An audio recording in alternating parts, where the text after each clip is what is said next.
Barahese ashimwe cyane. Rero buriya hari igihe abantu bakora ibintu umuntu akicecekera ngo kuko bazi ko ngo bareka bagakorera ibiryo ngo agatanga ibiryo, ariko buriya gufata akantu k'agatsiko cyakora umuntu ikibi. akajya ahora atumira abantu muze muvuge ko umuntu ari umurozi, ni bimwe mu bigize icyaha. Nagiye yateruye umwana wanjye gutya na gutya, yampaye amafaranga, yaranyishe, yaragize gutya, bigize icyaha. Biriya ni ukwibasira umuntu, ni ukumubuza amahwemo, ibi bintu bigize icyaha. Hariya uwo mutesi akomeze yakorerwa iyicarubozo nk'iri ngiri ngo aceceke? Numvise Jusite muri inshuti, ariko kuri iyi nshuro ibyo ari gukora njyewe ntagize icyo mbikoraho, byo bizagira icyo bimukoraho. Dore aho nibereye. byo nibitagukoraho wazagira icyo abikoraho. Si icyo gihe namurwaniye inkundura pe. byari nabyizerega ni naryo shyaka umushuma mugomba Urumva? ugomba gutwikira umushuma mugenzi Oya wawe. yabikoze nge sinamutwikira. Erega isi tugezeho, nimba umuntu ahanurira kuri social media akatubura kuri social media, bajye bamenya ko nibinaza. Urumva? Nibinaza nge nzabivuga, kuko nanjye n'ibyanjye nibiza muzabivuga. Mutesi njyewe nakomeje kuvuga uti kuki utansura bintu nanzi ko ntazongera kubivuga. Umuntu umwe abaza Mutesi ariko Jusite kuki utamusura. Njyewe nuko nanarije nkareba, kandi njyewe Mutesi rega njyewe nkoreye ubugome inshuro ebyiri. Urumva? wowe waba Njyewe umukore nkamufata. tureke none wowe waba umukoreye inshuro zingahe Mutesi? Njye nta na bumwe rega gucyaha umuntu si ubugome. ni ubuki Umuntu w'umunyabwenge yacyashywa kumva uko bamucyashya, ahindura inzira ze. ahindura inzira ze, kandi na Bibiliya iravuga ngo ucyahwa akagonda ijosi riravunagurika. kandi ngo ugira inama agira umugira inama, Yewe ugira imana agira umugira agira inama. umugira inama. Rero nukuva nimba Pastor Mutesi wenda yandebye ko cyo koze sindi kariteye wenda, ahubwo iyo twe turi twanariza njyewe nanariza nkurikije Mutesi nayo ndimo mukoraho inkuru za sheke, nkata ndeba n'utundi tuntu hano kuri YouTube. Se iyo watatse umuntu n'ubundi bukubitira ahantu hababaza, kuko abantu baba bagira ngo dushyiremo inyoroshyo ngo iki n'ibyo. none se tuvuge n'urugero yenda ibyasheke ibyo tuvuge byari ibintu bigaragara kandi n'igisebo. Mutesi rwose biriya bintu byakugaragaje nabi, yenda n'ibindi byaje byomatanya byambaze n'uriya mu mama. Nese iby'amabaze byari byoroshye byo. Erega njyewe rwose sinkubeshya, nimba Mutesi n'umuntu wakugira inama yo kuvuga ngo jya kurega ba Jusite, njyewe nzitaba pe, ko nzi yuko njye ntago ndi wa muntu Libi hamagaza ngo arare mu Uganda. barya ruswa. Nimba rwose wumva nagutoteje kuruta uko witoteje, nta kibazo. Mutesi yitoteje gute Ariko kandi? atitoteza. Reka nawe ntujya ushirayo, Ariko umeze nk'uruvira rw'igare. yatitoteza ubwe. Jya kuri space yakozwe na Godfather, aho uwitwa Steven yavuze ngo umuntu wamaye pase y'uwa Nyanasiya ni nawe wamuhaga ibintu navuganye nawe, kuko ibyo nakoranaga n'uwa Nyanasiya netaga mbihereza uwo wampaye pase. Ati dore ibyo tugezeho. Nako nimba hari ibintu bibaye twese tugasubiza amaso inyuma, njye kureba ese Paul ko agiye kwa Mutesi wovuyeho byagenze gute, ese Damuru ko agiye kwa Mutesi uvuyeyo gusaba imbabazi hose niho tuba tureba twebwe. Mutesi yasabwe imbabazi wagira ngo ni Nyagasani. Yego byagenze gute? Hari uwavaga atagupfukamiye wa mubyeyi? Nta mwatereye ikuzo mupfukamira se Yego. n'umuremyi. Rero ni ukuvuga ngo nimba ngiye kumukoresha ibiganiro nawe akavuga ibyamubayeho, Gutanga ubuhamya bw'umuntu se. ahubwo bamubaze, babaze uwo muntu wavuze uti njya ateruye umwana wanjye byagenze uko. Ese koko byaragenze? Niko byagenze? Ninde wabavuze ko yamuteruriye umwana byagenze gute Paul bibyo? Misigaro yavuze uti njyewe kuva waterura umwana wanjye ubabayeho ku bwa Nyagasani. Ari guhumeka insigane. Ubwo se ninjye washutse Paul? Aho Paul ariko yararengereye. None se nimba ari byo yarenge, erega agahinda k'umuntu pasi ni ukamenya, kandi umuntu ashobora kuyoberwa ahantu bamuhisha, ariko umuntu umwibye. mwese rero mbasuhuze cyane mbifurize kugira ibihe byiza byuzuyemo ibyishimo amahirwe n'umunezero mwese aho mudukurikiye muri turabakunda cyane rero n'uyu munsi turongeye turagarutse nyuma y'iminsi myinshi bitambutse tubana n'uyu munsi tuba tugize umugisha wo kongera kugaruka kugira ngo tuvuge maze namwe mukatwumva ni na byiza cyane rero ko tubashimira ahantu hose no mu byo dukora byose kubera ko muri abantu b'agaciro kenshi katagereranwa n'ikindi icyo ari cyo cyose ngarukanye na Reverend Pasteur Justin Hakizimana Justin Yego, urakomeye ndashima Imana. harya wemeye kwimika No guse byose nyine. kuva wakwimikirwa uburevera hari umuntu wari wasengera ku bushumba Barahari batatu bari gukora umurimo se cyangwa nabo baraba oya, hari babiri bo muri Uganda, mwafite urusengero nyine mu Mutukuri church ikomeye cyane, naramwimitse. wow. undi se wa gatatu Hakaba n'undi uri muri Tanzania, ko numva amavuta yawe ari ay'abanyamahanga ahantu hitwa Tunduma. mu barozi Bararenze cyane. Nawe naramwimitse, gusa iriya ntibiba binarenze nyine pe. Umuntu uze kwitwa umushumba iriya ko niyo afite abakristo 10 abakomeye cyane. Kandi icyiza cy'abakristo biriya iyo kuriho nyine uri nk'umushumba we, niyo wateka ibuye rigashya nta handi ajya. Bitandukanye n'inaha iwacu mu Rwanda, umuntu afite abahanuzi 10 udafashijwe ku ruyenzi afashirizwa i Nyagasambu. Biba bitandukanye cyane. yego N'undi umwe wo mu Rwanda we afite n'urusengero hari i Gikondo. nyuma y'uko iminsi ibaye myinshi urusengero rwanyu baruhagaritse umurimo w'Imana uburyo uri kuwukoramo nukuye kubera ko maze iminsi imigano bya YouTube nabonye byanavuyemo n'ibishobora kuvamo ibigize ibyaha byanatangiye no kugezwa imbere, bishobora no kugezwa n'imbere y'ababishinzwe kugira ngo babikurikirane babinonosore barebe niba nta byaha birimo. Bimeze bite ubundi gahunda y'umurimo w'Imana warawuretse urimo utawurimo urimo bimeze bite? Njyewe umurimo w'Imana ahubwo njye nigeze mfungirwa. Hari umunsi se bwari bwira umuntu ukurikira ibiganiro byo kuri YouTube batambona.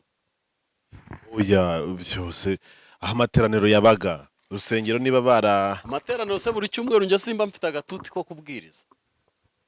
Mba nkafite. Mba natuma abantu henshi mu nsengero hajya hatandukanye. Kandi twebwe buriya ku Ruyenzi ukuntu tunasenga, nka buriya aritorero ryitwa Agape riba rifunguye. Agape ndahabona. Yego. Twese buriya amatorero menshi ameze nk'aho yahagaritswe, tuba twagiye kwiteranira nk'aho ngaho. Agape niyo yabaye ubuhungiro. None se ni ubuhungiro bwa benshi aho. Rero ushobora kujyayo ukaririmba ukabwiriza, bafite umushumba mwiza cyane. Musuze Pastor Rukundo ni inshuti yanjye cyane.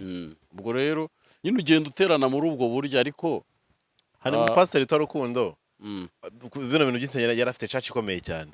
Ariko bya bindi yasuri yatembye nawe yamugezeho ahita isubira muri ADPR, yanze kujya mu handi macaca ndavuga ati reka nsubire mu itorero ryambyaje agakiza mbariho nsubira kugira ngo mbashe gukora ibintu byose neza. Arangije none ucyukoze naramukunze.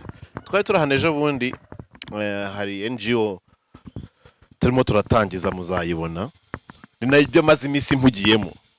Ubu ngiye maze iminsi mbihugiyemo, turimo turashaka ibyangombwa byose. Nsuze cyane abantu turi kumwe muri iyo NGO, tuzayibatangariza iminsi iri imbere. Aratubwira ati njyewe nahoze nitwa Pasteur ko nari mfite urusengero nshumbye ntama, ariko bino bintu aho byaziye izina rya Pasteur nahise nryikuraho nsubira ku itorero ryambyaje agakiza ADPR. Ko mudasubira muri ADPR namwe ibintu by'amazina y'amatitire mudashaka kurekura y'abapasiteri ngo musubire muri ADPR yababyaje agakiza mwongere mukore umurimo w'Imana mushishikaye. Ariko ADPR rega ubundi se ADPR warayivuyemo. Oya How? Nubundi bitubungamo tuba tuyigendana. Ahubwo nuko nyine ubwo Imana ibitararekura. Erega ubwo nawe n'Imana yari igeze igihe cyo kumutwarayo. wowe ushatse kwitegura ibintu ntibyakunda, ariko njyewe ntago nasubira muri ADPR kubera yuko bafunze urusengero. Najyayo kubera impamvu zanjye. Nose ibintu by'amatitire niba gute ukomeza kwitwa pasiteri mu gihe itorero wimikiwe n'ubundi ritagihari? Erega itorero ubwaryo, madamu wanjye, abana nabyaye, nanjye ubwanjye, ni itorero ngomba gushumba. Noneho kuba ndishumbye naranabyerejwe, ubwabyo ni byiza. Ahubwo ningira amahirwe nabo nkabafata nkabageza ku Mana, nabwo nzankoze igikorwa gikomeye. Uwo ni nawo murimo wahamagariwe. Ni uvuga ngo rero ibyo kuvuga ngo abakristo ko ufite inzu yubatse hariya ukagira gute, ntabwo aricyo gihindura umuntu umushumba. Kandi n'ahandi hantu hose umuntu aba ari, hari abantu abagenda byaza ubutumwa, ntago byabura. Ahubwo ni ukuvuga ngo ni uko ibyo abantu bo bita insengero ubundi si zo nsengero. Yego. Icyo akoze izi nzu bubaka zigahuriramwo abantu benshi, bituma abantu benshi nyine bunguka ibyo batari bazi. Yego. Ariko hari n'aba baba banarozwe nanone ubundi burozi. Hari ikintu kimwe ngira ngo tunagarukeho kandi twitseho, enda ni bimaze iminsi bivugwa. Pastor Mutesi nagiye kubona mbona nakiye telefone turutse mu rwego rwo hejuru rw'ikirenga. Tugira buriya urese abafite urwego, nagiye kubona mu rwego rw'ikirenga rurampamagaye. Atese ko urabizi maze iminsi ntaba muri YouTube kubera izindi gahunda runaka mba mpugiyemo zo gushaka ubuzima. Ngiye kubona mbona telefone mu rwego rw'ikirenga irampamagaye. Binatumye nza no gukora kino kiganiro cyacu cy'uyu munsi kugira ngo ntabwo byanshimishije habe na gatoya. Ngiye kumva numva ndababaye cyane ngo Pastor Mutesi ngo mwamwise umurozi. Ntekereza nabona navugiye iryo jambo ndahabura kubera ko nge Mutesi nanamuhamwe ndambwira ati Mutesi rero I'm sorry for so long, nigize gukora ibiganiro nibishaka bikuvugaho bikugarukaho ku mateka n'ubuzima bwihariye mwarajyamo nibishaka. I'm sorry, ntabwo nzongera kugaruka mu biganiro bikuvugwaho, ndabyihorera. Nuko rero sinzi umuntu ngo wijanditse witwa Hori na Juste baraza babwita ngo Mutesi amwita umurozi. Ndashaka kugira ngo menye iki kintu byagenze gute kugira ngo Mutesi bamwita umurozi, bigire n'ubwo uyu munsi Mutesi wavuze ko nta muntu azigira ajya kurega, yamaze gutegura ikirego simusiga kiraza guhitana umuhisi n'umugenzi, ariko Mutesi nawe ngo akihorera kuko mwamwise umurozi. Arababara cyane birenze ibyo mwagiye bumwita bindi udashobotse biki n'ibindi bintu byinshi ntabasha gusubirishamo akanwa kanjye. Ndashaka ngo mumbwire byagenze bite kugira ngo mwubahuke umubyeyi wabahaye, wabagaburiye, wabambitse, wabasengeye, wabifurije ibyiza. Byagenze bite? Mutesi rero nta muntu wamwise umurozi, ahubwo ni kwa kundi umuntu asaza yanduranya. Uko nako mvuze nabwo ari buvuge ngo ndamututse. Ariko buriya Mutesi kuva najya gukora za nkuru z'Igicumbi, kubera ko zamufashe zikamushegesha, niyo mpamvu nawe ari gushakisha ikintu cyose cyatuma Juste agezwa imbere y'ubugenzacyaha, kubera ko Starato yari yariwe byarangiye. Njyewe rero ngiyeyo Mutesi ahita bigira ibintu by'iki by'inzika.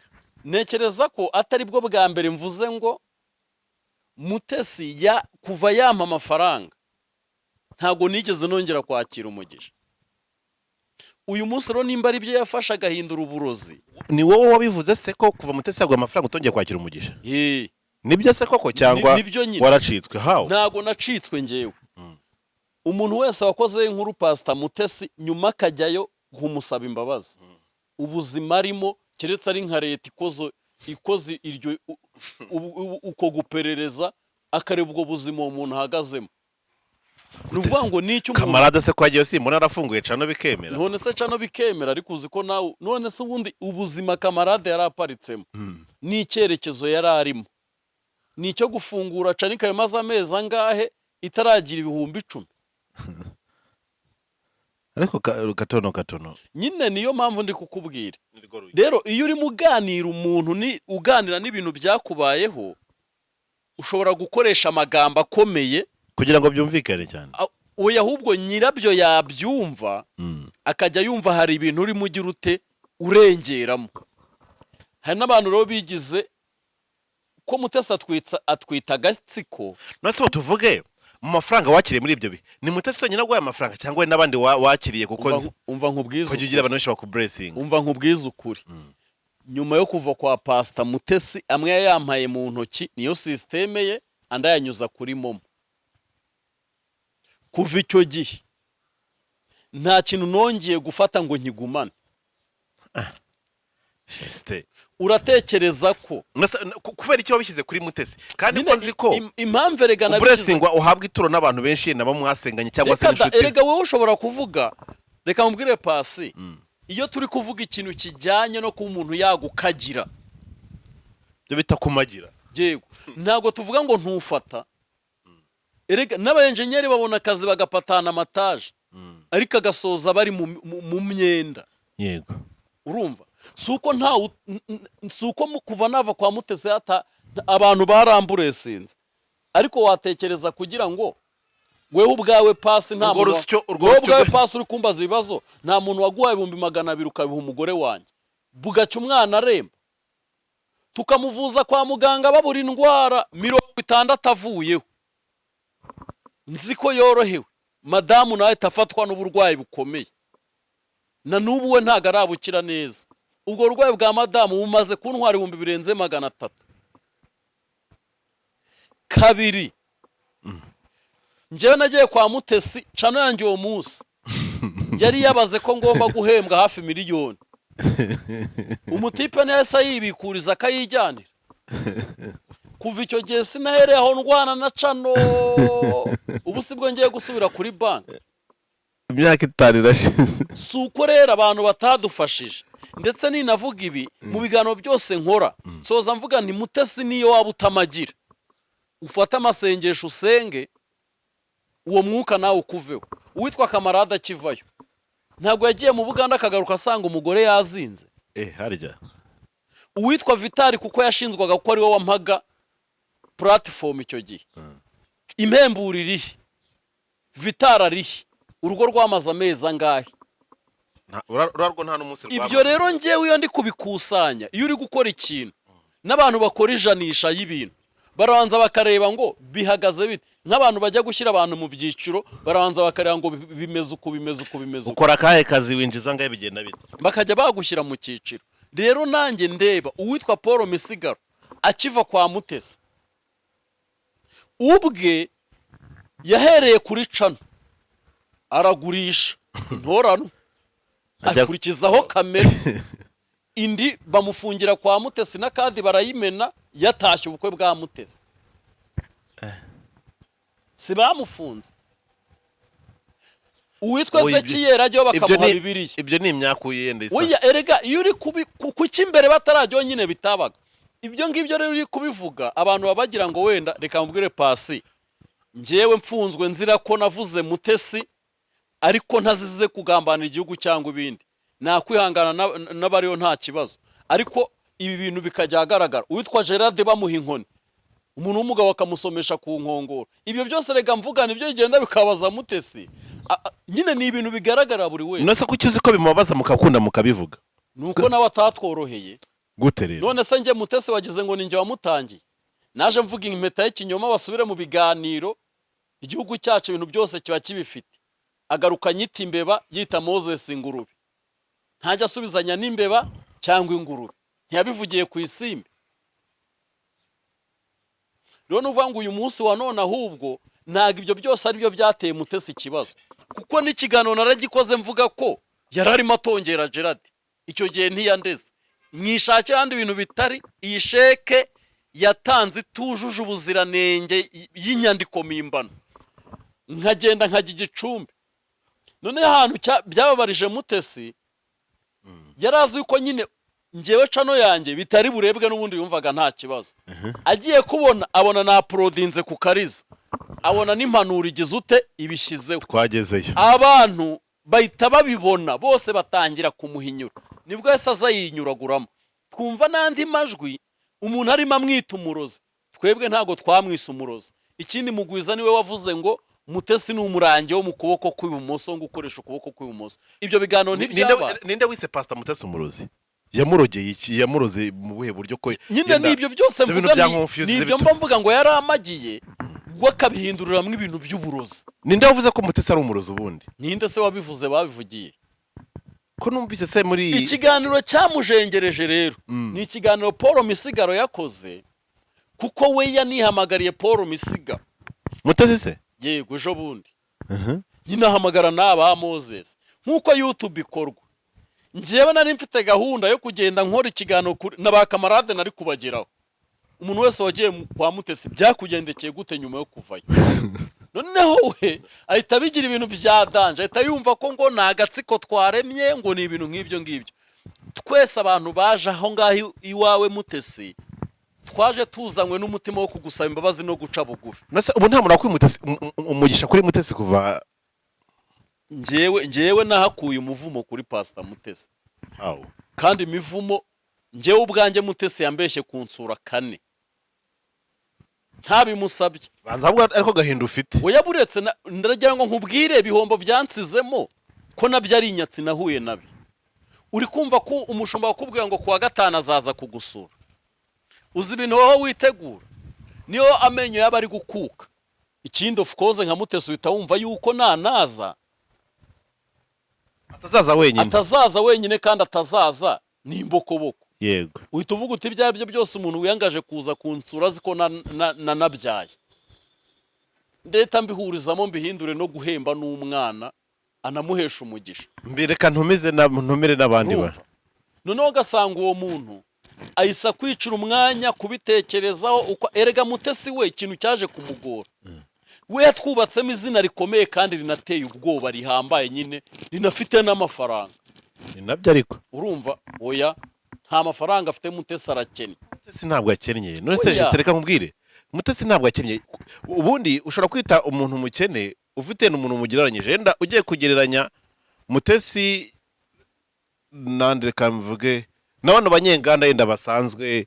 Hoya umujyanyeje Mutesi na Sina Gerard Mutesi yaba umukene. Ni ukuvuga ngo uyu munsi wa none sabwo ubwo se nabikubwira. Mutesi ku ruhande rumwe Mutesi ni nkubwira ngo arakennye pasi. Nuwamamagara namubwira impamvu Mutesi akennye nkamwohereza proof. Bivuge noneho hano ubyumvikane ubwo. Jewe pasi urabizi ko ari amajwi ya Mutesi aza bavugaga ko ari ya Pastor Mutesi kanabyo mbigorore ntabimushinja. Ntabwo araye. Ntacyo reka mbigorora ariko ijwi twumvaga ari we. Oya ntabwo ari Mutesi. Nyine twumvaga ari we. Ntabwo Mutesi yagera kumva umuntu avuga nka runaka si igisobanuro cy'uko ari we. Yego. Njyewe narahagaze mvuga ko ayo majwi atarayande ataraya Mutesi. Ubwo reka mbivugisha ukuri. Abantu baranyandikiye baminkwenene ariko magara muri uwo mwanya wo kuvuga ngo ntago Mutesi bari bumugerekeye ibintu ntaboneye na video ngo mbone ko ari we ntafitiye iki igihamya. Ndahagara ndavuga uti mwimubeshyera kuko n'amajwi barayahindura umuntu akavuga nk'izina abantu bazi. Mutesi icyo gihe namurwaniye inkundura pe. Zari nabyizerega naryo shyaka umushuma mugomba urumva ugomba gutwikira umushuma mugenzi wawe. Oya yabikoze nge sinamutwikira. Erega isi tugezeho nimba umuntu ahanurira kuri social media akatubura kuri social media bajye bamenya ko nibinaza. Urumva? Nibinaza nge nzabivuga kuko nanjye n'ibyanjye nibiza muzabivuga. Mutesi njyewe nakomeje kuvuga uti kuki utansura bino nanzi ko nazongera kubivuga. Umuntu umwe abaza Mutesi ariko Juste kuki utamusura. Mutesi ko nta mafaranga afite. Oya suko batayafite ahubwo no kwenda mu mishinga yiwe utarimo. Oya wenda mushyigikire wenda nimba bakureze ikirego baze kugikura. Oya se Mutesi bwajya kundega iki. Ariko njyewe Pastor Mutesi paso byumve nta n'ikintu mpfa nawe. Sibyo? Njyewe nuko nanarije nkareba kandi njyewe Mutesi reka. Njyewe nkoreye ubugome incuro ebyiri. Urumva? Wowe wabumukore. Tureke none wowe wabumukoreye inshuro zingaye Mutesi. Nje nta nabumwe rega gucyaha umuntu usubugome. No buki? Umuntu w'umunyabwenge yacyashywa kumva uko bamucyashye. Ahindura inzira ze. Ahindura inzira ze kandi kandi na Bibiliya iravuga ngo ucyahwa akagonda ijosi riravunagurika. kandi ngo ugira inama agira umugira inama, yewe ugira imana agira umugira agira inama. umugira inama. Rero ni ukuvuga nimba Pastor Mutesi wenda yandebye ko cyo koze sindi kariteye wenda kuko ntago nziranye nawe, kandi Mutesi waragezeho. mwe nawe kabiri, mvuganye nawe inshuro zitarenze 10. Ngiyi imyaka ine irashize. Uwo muntu rero ntago navuga ngo ni inshuti yanjye, ariko nk'ibintu byo ku mbuga nkoranyambaga n'umuntu uri hanze agukunda atakuzi mutanavukana kandi ukabona kukoreho igikorwa cy'iki cy'umugisha. Ese kubera iki Nyatsi itakujeho kuri Mutesi igihe yaguhaga 50,000 muri cya giterane cy'igihara? Kandi Nyatsi yarahereye mviwe, kandi kiriya giterane nagikoze naravuye iwe. Wayikoze waravuye cyangwa wagikoze witegura kujyayo? Naravuye iwe. Erega ibyo byose njyewe nzi ukuntu nahuye n'Inyatsi. Uzi ko tuzagenda nkwereka umurima nari naraguze hariya muri Kigese, mu mudugudu wa Mibirizi. Tuzagenda ureba ukuntu bakinyujijemo imihanda. Nzimera ntibakwishyura Imihanda ntago banyujemo gutya ngo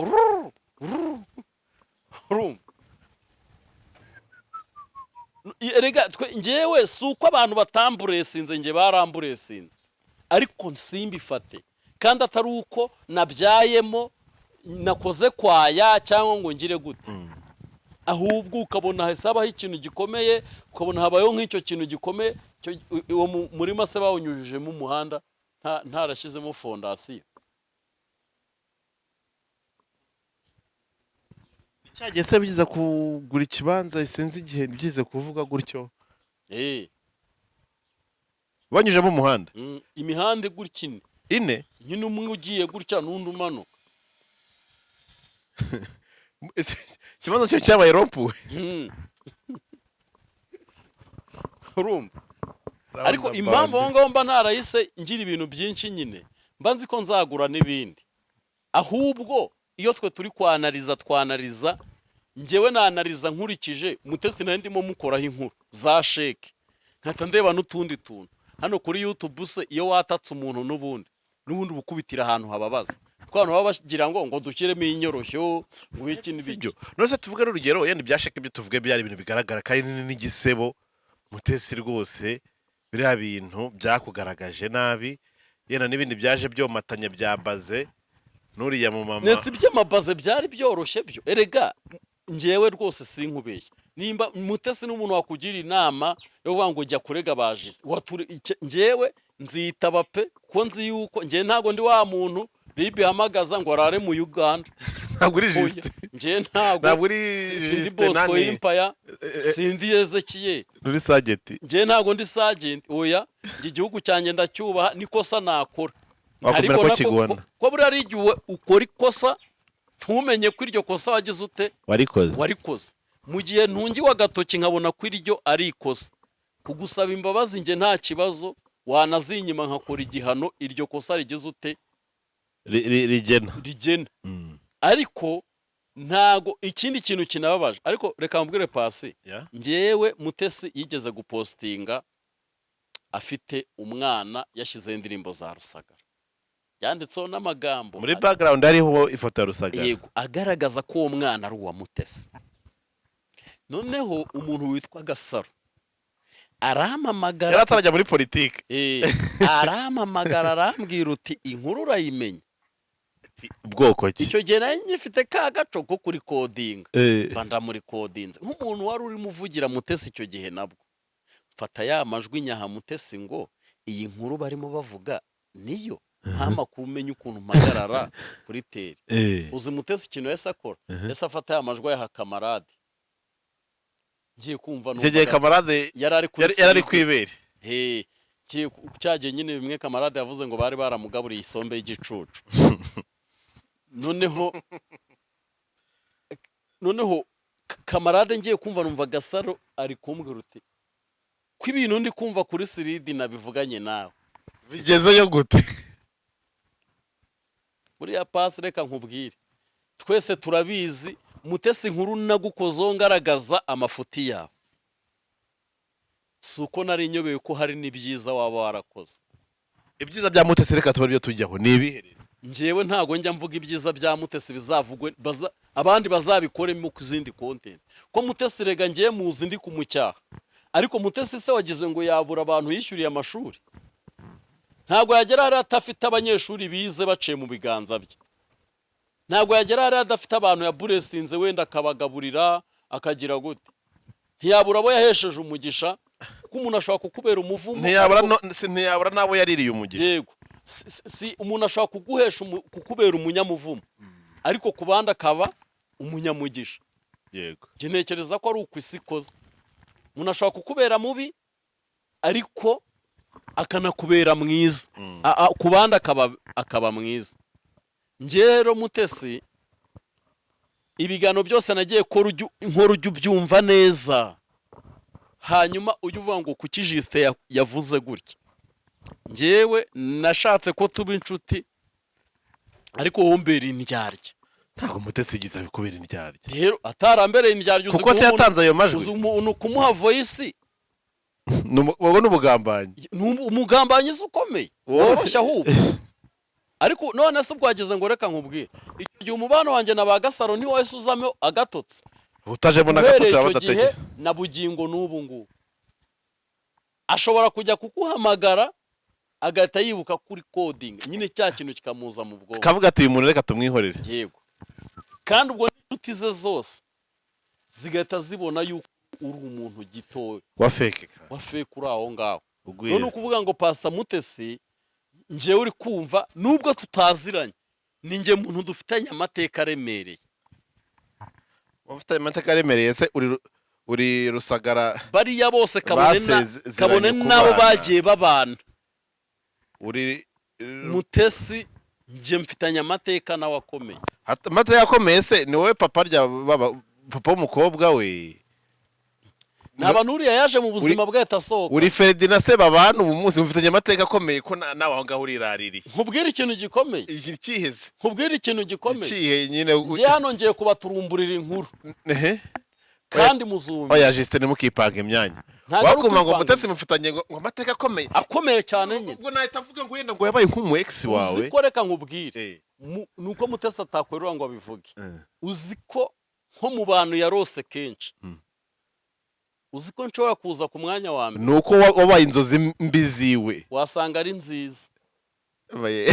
Original se bagendanye baranaririmbanye basangiye amata. Njyewe Mutesi sinakwisa umurozi, ahubwo ibyo weho wagiye ukora hano. Ariko reka nkubwire Pase, reka abantu nuko ari ibintu tuvuga. Uzi kwambara agatimba kamukambara ka kabiri ukambara na ka gatatu. Bitwaye iki gihe utakikopesha? Ntacyo bitwaye. None se ikibazo kiri he? Ariko haba harimo izindi mbaraga. Izindi mbaraga? Iyo atari iz'Imana. Reka nkwereke Justin, ikintu kitwica abanyarwanda tuvurwa n'imitwaro tutikoreye. Nje once umuntu ubwo wa Mutesi waramvunnye. Umuntu ugize uwo mutwaro wa Mutesi nyine ubwo waramvunnye. Umunsi umwe urumva umugabo usubwo ya wapi ni umukobwa yabenze abasore benshi. Arababenga pe. Agire gutya yegura ku gipapa cyiza nka Justin cyakoreye amafaranga, gifite amagaraje hepfo hagifite ibikorwa bigaragara gifite amafaranga. Narangije babwira umukobwa atari ko se wa mukobwa we n'ubushongore n'ubukaka n'ubwiza bwawe uro kujya kubana n'uriya muntu. Umukobwa arabwira ati kuki muvunwa n'umutwaro mutikoreye? Iyi dosiye ni yanjye ntibareba, kuki mushaka kuza kumenya ibimvuna n'ibitamvuna? Wowe kuki ushaka kumenya kwinjira mu bintu bya Mutesi? Mwamuretse niba nashaka. Ariko naramuretse na Ferdinand n'ibihomba yarabivuze. Ariko rwose Mute ndagushyigikiye. Yarabivuze avuga ko na shitani bari kubana, ngo iyo shitani aza kumusaba. Ako tazi ko ari shitani. Shitani yawe rero n'umushumba. Ngo bari kubana. Nuvuga ngo rero ibyo bikorwa mane, reka nkubwire. Ngiye Mutesi rwose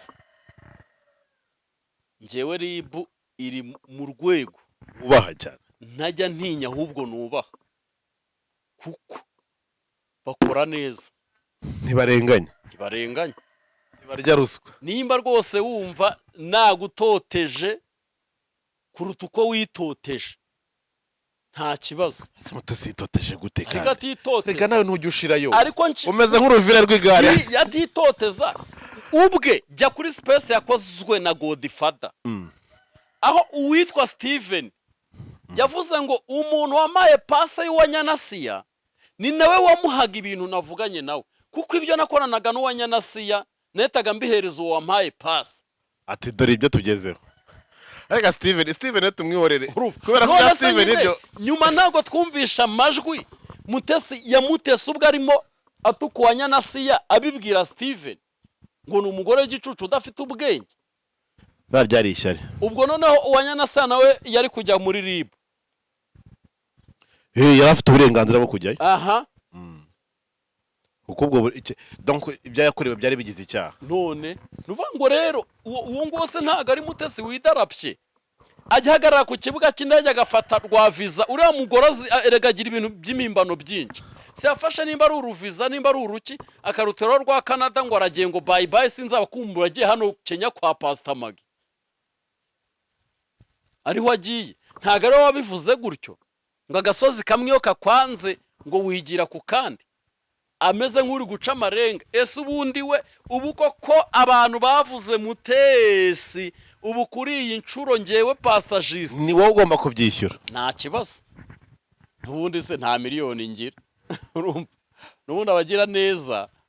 Mutesi rero cunge neza udasanga kundega kwa ariko no kuzuka kwanjye ko abagira neza batajya kwifashiriza madamu wanjye aho nundi nari ndimo ngwirirana niyo ndeka nundi nari narapfuye narara Uri utariho. narindi ho nariho. Nuvuga ngo rero byukuri ariko kwisabira Mutesi ko gufungisha. ewa ntago nje ndi kubimusaba ahubwo ndi kumubwira ko yabikoze yaba ari igikorwa kigayitse n'umuntu waba wabimushutse amenye ko atari inshuti. Nose Mutesi akomeze yemere yemere icyo ariko reka nkubwire Mutesi ngaho navuge ko yari yampamagara basi sibyo. Nose ndashaka kumenya ibyari amajwi ntumvishe kukuri nyako. Ari amajwi yarayafashe ayaha Moses singaya Prayed. Nese wambwira ko nk'irijwi rishatse kuvuga iki ngiye ari nyibwirira aho. Reka twumve. Ko ari byo mba nkubwira ngo wabashaka ikintu cyarimbura umuntu kikanamurangiza. Arakina se maza yamukomeza mu mukinireho arebera. Mutesi kubita. Rero ahubwo we yari yananshoboye nuko atangiye gutetezwa n'ubusa. Sundi naye mufiteho ibiganiro bitatu. Nateguye ibiganiro 400 kumunana gororokerwa by'uruko rw'u Rwanda. Narimbizi ko Moses ari buyasibe. Yayasibye se? Ariko nyine wamaze kuyatereka ahantu. Koze ibyo atazi. Moses yagwaragije arayasiba se? Mbanze mwumvisha ukuntu umusaza nawe ari umwana mu mukino. Ayayaya ariko Moses nawe urasekeje. Numva nabitekereje nkavuga ngo aya ari busibwe. Mbara Yesu ashimwe cyane. Rero buriya hari igihe abantu bakora ibintu umuntu akicecekera ngo kuko bazi ko ngo bareka bagakorera ibiryo ngo agatanga ibiryo, ariko buriya gufata akantu k'agatsiko umuntu akajya ahora atumira abantu muze muvuge ko umuntu ari umurozi, ni bimwe mu bigize icyaha. Nagiye yateruye umwana wanjye gutya na gutya yampaye amafaranga, yaranyishe yaragize gutya, bigize icyaha. Iriya no kwibasira umuntu no kumubuza amahwemo, ibi bintu bigize icyaha. Hari uwo Mutesi akomeze yakorerwa iyicarubozo nk'iri ngiri ngo aceceke. Numvishe Juste muri inshuti, ariko kuri iyi nshuro ibyo ari gukora njyewe ntagize icyo mbikoraho, byo bizagira icyo bimukoraho. Dore aho nibereye. Byo nibitagukoraho wazagira icyo abikoraho. none se ubwo ntakuburiye? Ubwo ntumeze nka wa muntu Bibiliya yavugaga mu kanya Bivuga ngo iki? uwo bacyakanaga ijosi ngo bigenda bite? Yewe ntago nanazi ijosi. Nyamara Pastor Mutesi is enough. bishatse kuvuga akora ibyo ashaka. Ninavize nawe birahagije, urumva bimaze kugera Kuko nimba yumva se ndi mu gatsiko, ariko nk'iri jambo bakoresheje Pasi, agatsiko ni akahe? ako kazo. Inkuru z'ibiganiro uko zikorwa we ntabizi. Nimba namushyize mu majwi mba ngomba gufokasinga ko bafitanye ibibazo. How?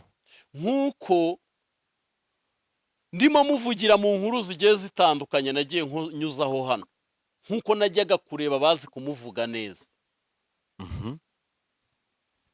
Nako nimba hari ibintu bibaye twese tugasubiza amaso inyuma,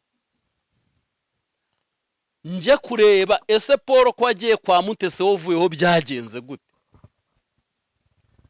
Ese Damuru ko agiye kwa Mutesi uvuyeyo gusaba imbabazi hose niho tuba tureba twebwe. Mutesi yasabwe imbabazi wagira ngo ni Nyagasani. Yego, byagenze gute? Hari uwavaga atagupfukamiye wa mubyeyi? Nta mwatereye ikuzo mupfukamira se? Yego. N'umuremyi. Rero nukuvuga ngo nimba ngiye kumukoresha ibiganiro nawe akavuga ibyamubayeho, Gutanga ubuhamya bw'umuntu se? ahubwo bamubaze, babaze uwo muntu wavuze uti njya atera uyu mwana wanjye byagenze uko. Ese koko byaragenze? Niko byagenze? Ninde wabavuze ko yamuterura uyu mwana byagenze gute Paul Misigaro yavuze uti njyewe kuva waterura umwana wanjye ubabayeho ku bwa Nyagasani. ari guhumeka insigane. Ubwo se ninjye washutse Paul? Aho Paul ariko yararengereye. None se nimba ari byarenge, erega agahinda k'umuntu Pasi ni ukamenya, kandi umuntu ashobora kuyoberwa ahantu bamuhisha, ariko umuntu umwibye. Nese ko bajya ngo uyu muntu ngo avuze umuntu wamurogeye ngo ahita agubanuka umwana ko akiriho.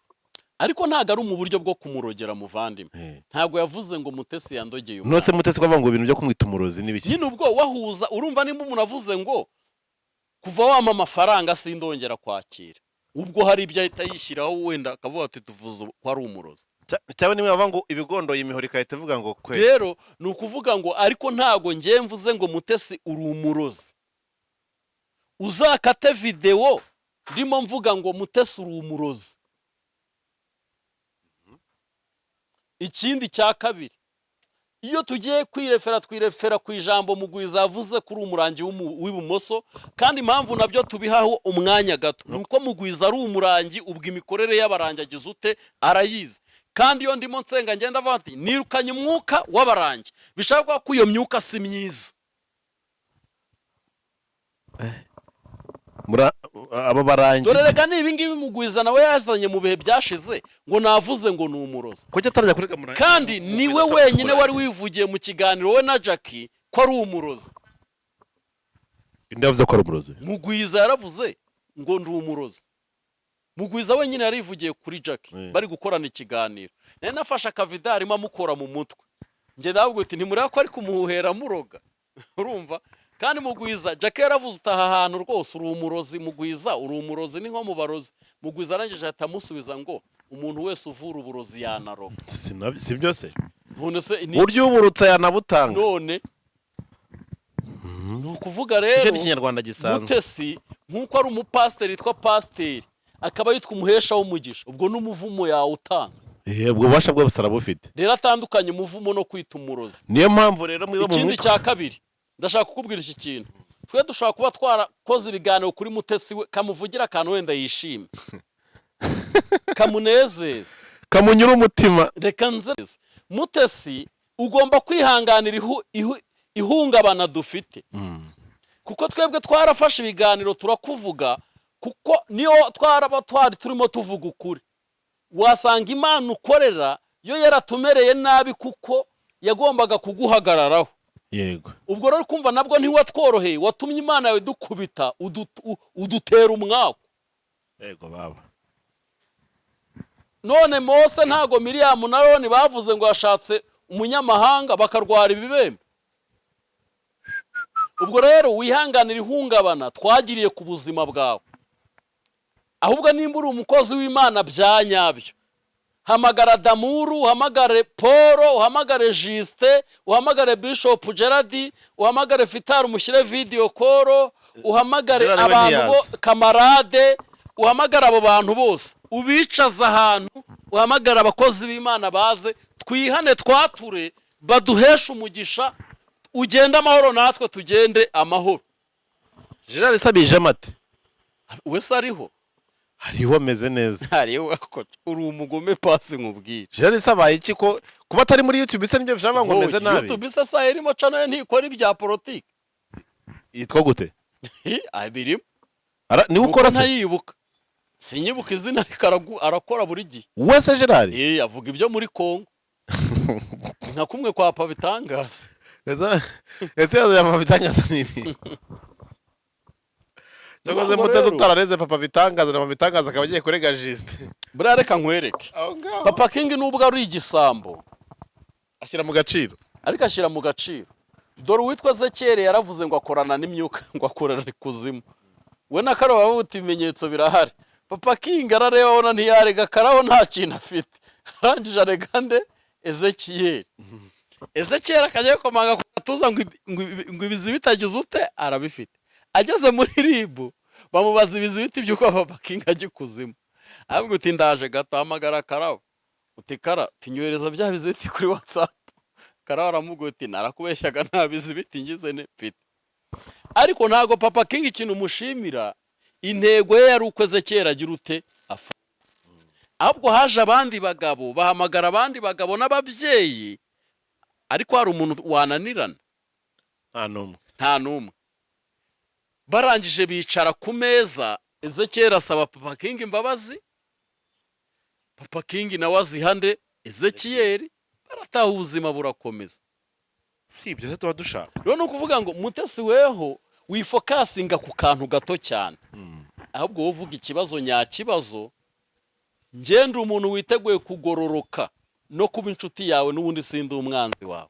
Wenda ntiduhuza. Witeguye kugororoka imbere ya Mutesi none mbese usabye imbabazi bundi bushya? je ntago nsabye imbabazi Mutesi pe, ko n'undi imbabazi namusaba tegeko ntago byarangirira huya, byasaba amategeko ko nawe akagira ahantu asinya ngo ninongera kwizanira ikintu hano hakagira ugikomantaho, ntacyo nzirirwa nongera kubaza, kuko n'amakosa twaba turi gukorera muri ibi biganiro niwe watumiye ayo makosa abaho.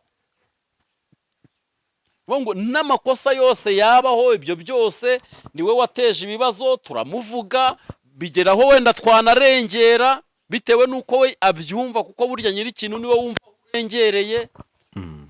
Niwe byakomotseho kugira ngo dukore ayo makosa. Rero biramusaba iki ko tujya ahantu yaba yareze tukicarana nawe, ntacyo mpfa nayo wa mubyeyi we, twamara kwicarana n'abo bantu ukandika urwandiko ko ibintu bizongera kuza hano kuri izi mbuga nkoranyambaga ubyizaniye wowe Mutesi, ntacyo uzabaza, nta kintu uzajya ubaza, tuzajya twicara dukora inkuru kuko niwe ubizanye.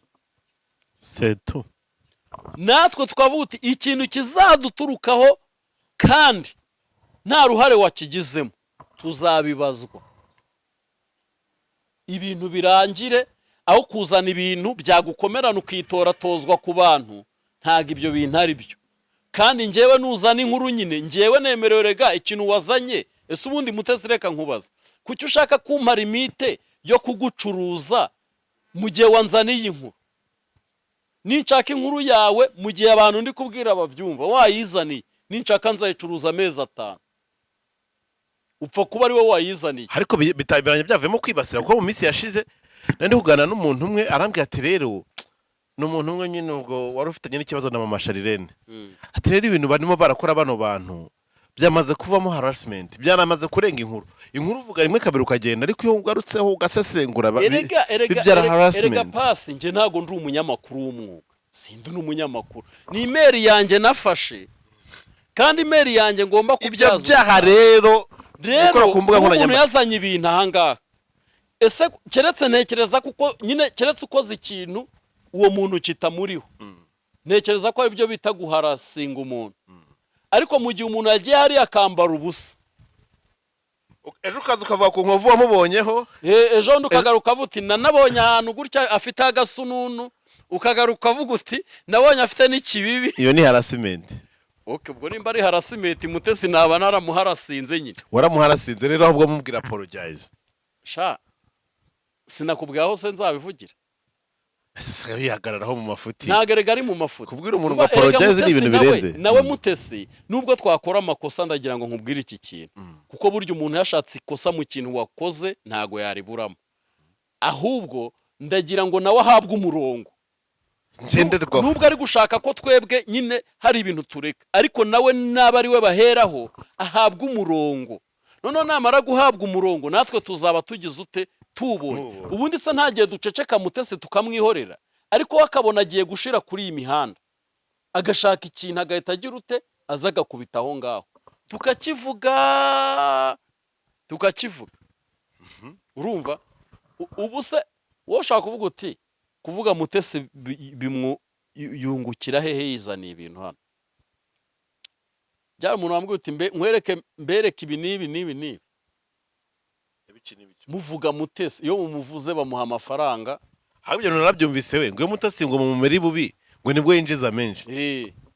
Bamuha amafaranga utubugiye kuruhuka, sinzamuha amafaranga tubugiye kuruhuka na Feredina ahantu. Yego ye. Uti dore bajisa bakomere nabi biriya bintu bidakijijwe bi. Yego ye. Uwo muntu se ninde? Wego fagitire ya 400 ni ya 800. Rega. Uzi ko ntakubeshya se. Agaze ibyo bintu bibaho. Ayo mafaranga ni nayo yishyuyemo ntuza wa musaza w'Igicumbi. Starato.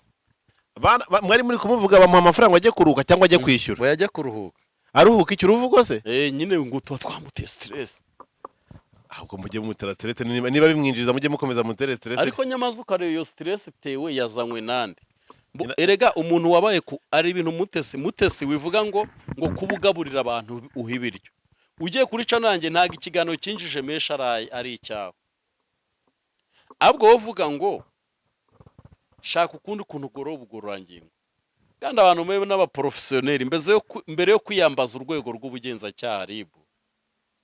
Ubu koko nta bashumba ufite bagenzi bawe. Njewe se simbarizwa muri rike yo ku Kamonyi. Wese se umupasteri muri Kicukiro. None se niye mpamvu koko nimba abaho ngaho ataza ngo yicare imbere y'ibyo byose byo kujyana ibirego nyine kanereke jiste ko ndenze ko nkomeye. Urumva ko namurega uburyo cy'ubugiye gukemuramo ibibazo nyine n'uburyo wabugaragara ko buri sevire nyine buri aho ngaho. Kandi twebwe turi abashumba noneho tuba dufite ahantu tubarizwa, sibyo?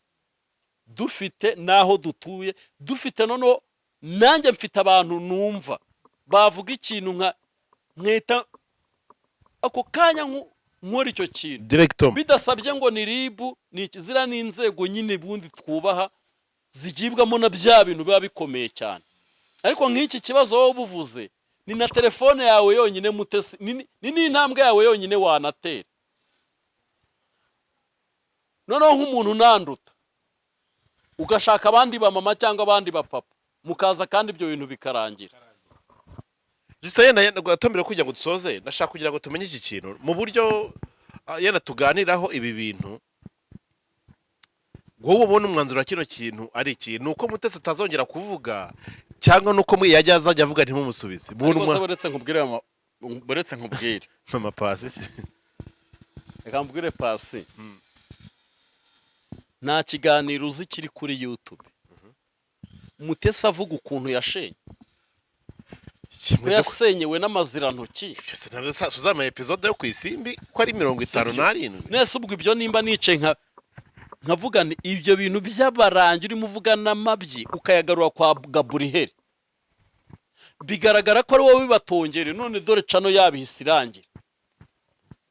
Ni gute umuntu aba ari umumama agafata umugabo akamwambika? Abagabo namwe munkurikiye mu gaceceka bafasha umugabo mugenzi wanyu bamwanditse kotegisi bamwambitse isutiye bamwambitse akajipo na shurujipe ngo bamushizeho n'utubere agashurujipe muricaye mwumvishe ngo k'umuntu ngo ahaye undi.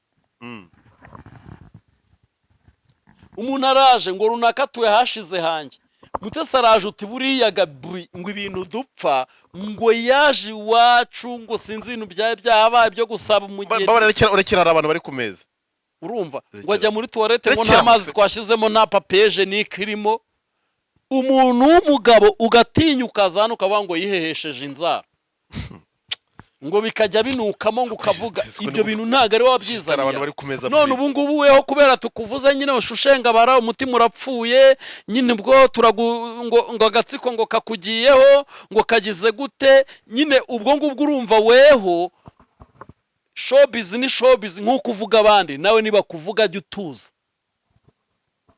ibyo bya harassment ubu se none wewe pasi nkubwira wenda n'uwo muntu niyumva byumve weho wa mugabo we ruriya rugucomoka mukava iwawe ukajya mu nkoto hari ugakata ruguru y'umusigiti ukajya kuri uriya mugore wari umufiyemeri wahereye kera umurya wari ni umufiyemeri uba afite sheri witoratozwa umenye ko amajoro wagiyeho nayabaza ubwo rero ubutaninza hano njyewe nkufitiye ikizibiti simusiga none umenye ko ubwo ngubwo ndakurabuye ukase ruguru y'umusigiti kaganda ko mu nkono ariko ngo hari uwagize gutya ejo bundi ngo ahura n'umuhanuzi ataye umugabo bakora ibyo bakora ako kanya Imana imuca amaguru waretse ko iyo ari inkuru iyo ni iyindi ukwayo ubu ibyo nabyo nimbizana hazi Imana irahora ngo ndibasi uwo muntu ugize kujya kubwira abantu ngo mu bantu mwirinde mujye mwirinda pasi ngo pasi mumwirinde ngo uriya ngo azabafungisha ngo uriya ngo niwe maneko tugira muri YouTube ngo niwe ufungisha abantu bose ndameze umuntu arabona nkuriye uruhe rwego kuko nta na rumwe ko mu biwacu nta n'ugize aba muri izo nzego arangije ejo bundi ngo ajya kwinyesebura n'umuhanuzi none nabonye amaguru bari kuyatunganyiriza CH nizere ko nawe ari kukumva iyo ni iyindi nkuru irambuye rero pasi ikintu ngiye kwisabira Mutesi banza ubwire ko umukunda nawe arabizi ntabwo mukunda rero Mutesi Jotema iravi ese iyo ukunda uzi icyo ukora ariko Imana yo ntidukora ikosa ikaduha imihini nose wigize Imana wowe nje ntago ndi Imana none se gutari Imana ugakusha gukora nk'iby'Imana ndashaka kukubwira ko n'Imana iraducyaha ngo uyikundira mu cyaha erega nanjye Mutesi subu nta bintu yaza kanyahamo wowe kirekazaje nk'ikibando byukuri rero Mutesi jya ukuramo joke pe nibyo nababwiye nje nimba mukoze ikintu kikagaragara mwikumva ko nimba nkoze uburyo bwanjye nanjye ndabanzi banyu byukuri nje mbizi neza ko inkuru interanyije na Mutesi ni igicumbi kuko washyize hanze ubwambure bwe se bw'ibyo ibindi byose ubu nibwo mvuze ibintu ahubwo ibiganiro maze nkora sabwo nibwo mvuze ibintu birenze bya danje shahoya nta n'ikintu navuze muri biriya biganiro Mutesi rero nimba utaramfungishije mu bihe byashize ko njye hari umunsi nakwatatse nanjye ntangira kwibarira ko iminsi yo kubaho kwa iri nkajya ndyama ndeba muri telefone impamagaye imeze nka Airtel nkavuga uti ndiribe impamagaye kandi haza no 781 rimwe gutyo kangahe nizo nimero zari Jerry bakunze kumpamagaza Airtel nimero ikoze nka Airtel natamvuta ubu niyo nyine ariko nimba warihanganye iby'uwo munsi wishakira ikibazo ahantu kitari kuko by'ukuri ngiye nafashe umwanzuro ndakureka ariko kugenda uza kandi nkabona iyo nkuru uzanye abandi bari kuyikoraho bagacuruza kuki nge nimba nyikozeho bihita biba intambara nge rero by'ukuri nari naranabyihoreye naranabiretse ariko iriya nkuru y'igicumbije mbona harimo akarengane kandi iriya nkuru y'igicumbi n'ubundi yatumye cano yanjye inazuka kuko cano yanjye nasinziriye none ubu ngubu biri mu murongo erega buri muntu wese agira ikintu kimukurayo reka dusoreze kuri iki kintu njyewe yana nisabire Pastor Mutesi iki kintu ntabwo mu by'ukuri nta muntu abantu bamye bakunda Mutesi baje kubera ibitekerezo inyigisho ze n'ibindi bintu nk'ibyo ntabwo wigeze bakunda Mutesi kuko yaje kwisobanura ku byo abantu bamuvuze yaba Mutesi twamenye kera muri ya covid aza akigisha abantu akabwira abantu ariwe Mutesi twongera kubona uyu munsi abafite igikundiro nk'icya Rayon Sport we na Rayon Sport baba bashobora kuzuza stade mu gihe gitoya ariko kubera ibyo bintu byose byagiye bituma Pastor Mutesi ikuzo rigenda ritakara rwose for sure yenda agiye ahura n'ibigerageza ahura na challenge zagiye zituruka mu buhamya bwe barusahurira mu nduru rero bagacunga akoze agakosa pa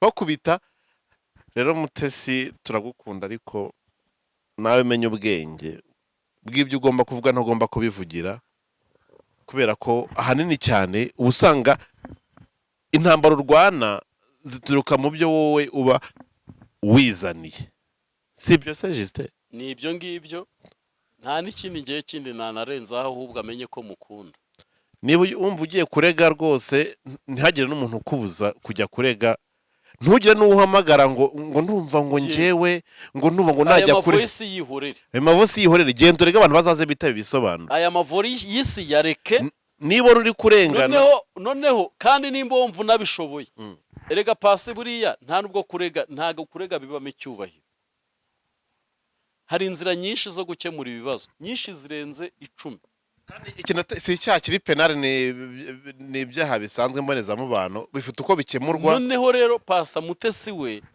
none se nk'ubu niwe wizaniye umugabo waramutegeka ajya kuri kamera yaramutegetse uravuga ngo ategekwa n'umugabo se none se Ferdinand nago ari umuntu wari kuzajya kuri kamera ariko baramuzanye ashyize kuri kamera bari mu rutoki igitoki baguze mu isoko bari kugishyiraho ngo bagaragaze ko bavuye mu murima wabo kugira iki igitoki noneho ikintu kimbabaza nta murima bagira ni ukuntu abantu biyita abakunzi ba Pastor Mutesi aribo ba mbere weho bindyarya zikugosa ufite zibanza zigahita ziduhereza iki amakuru n'ubu njyara umuntu wo muri Norvège kandi ni inshuti na Pastor Mutesi na nimero ye ndayifite ahangaha mvura havuze urahita mumenya nta kazi kamumenye dore nsigaye nivugira ibintu agahita ahamagara umuntu uti ibi bintu niko ari wowe nabivuganye nawe Justin yabimenya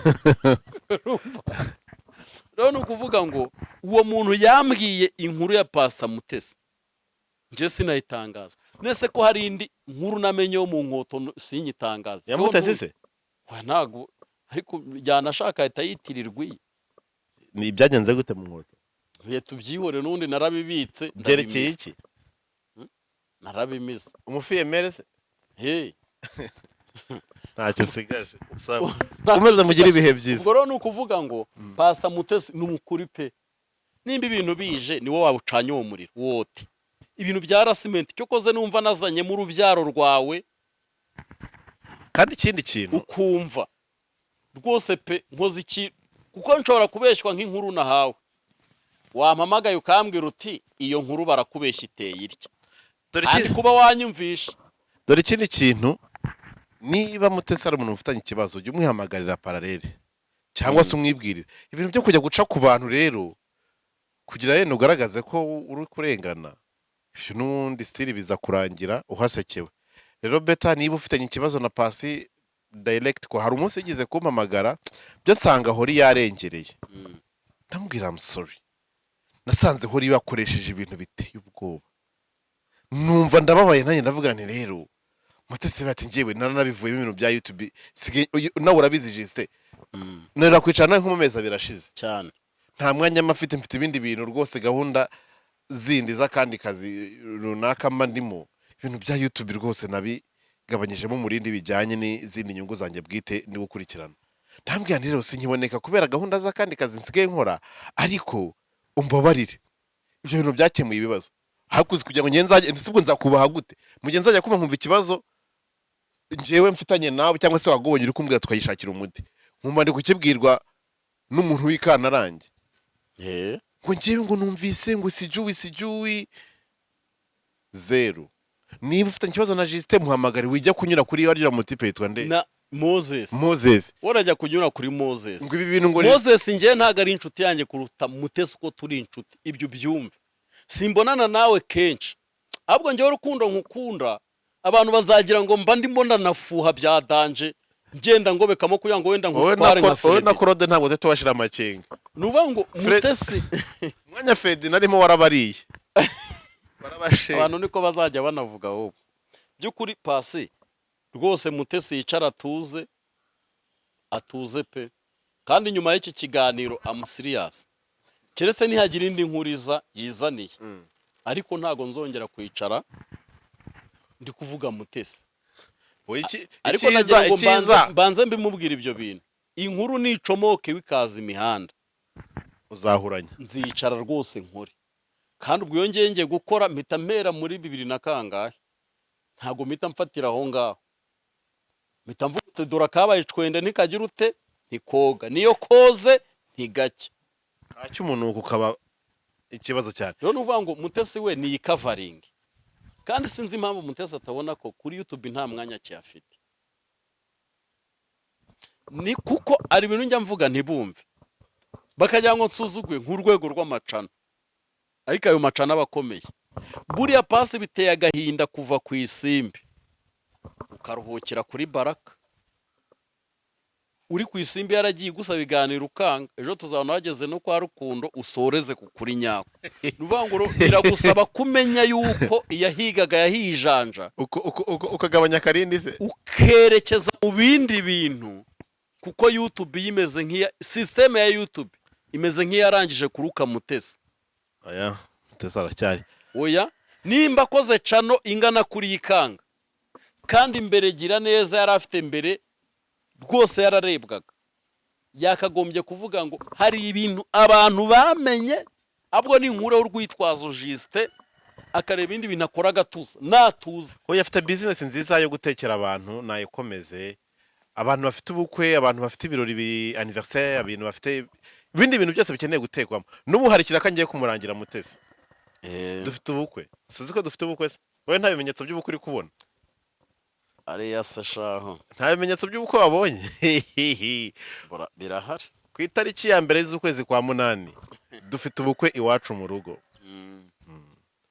Mushiki wanjye azasabwa, azakobwa. Ndabatumiye. Bizabera Kimironko. Pastor Mutesi iki kiraka niwe uzaba uri kuri gahunda y'ibintu bijyanye n'igikoni kugira ngo umenye ko ngewe nta na shitani. Oya. Ibintu byabaje bari kwivugisha ngo ibintu ngo ariko turi waba wateruriye abana bageze gute. Ariko se ibyo ngibyo nta nubwo ibyo twafata nk'ama content. Biranashoboka yuko ari ibyatuziye natwe. Umuntu ufite band ubundi gushaka band kabuhariwe. Bizaducurangira muri reception. Uri tayari buse yabuze kuririmba n'ibiki byose. Nje ariko nta n'icyuma ntazi gucuranga buri. Sawa, ubwo shaka bande rero uza tuzakubite ngo zandirimbo z'ubukwe. Mukomeze mugire ibihe byiza rero turabakunda bye. Ukuri Nyako TV wakoze kubana natwe rero mu subscribing ku biganiro byacu byose mukurikiye aka kanya bye. Salam shalom.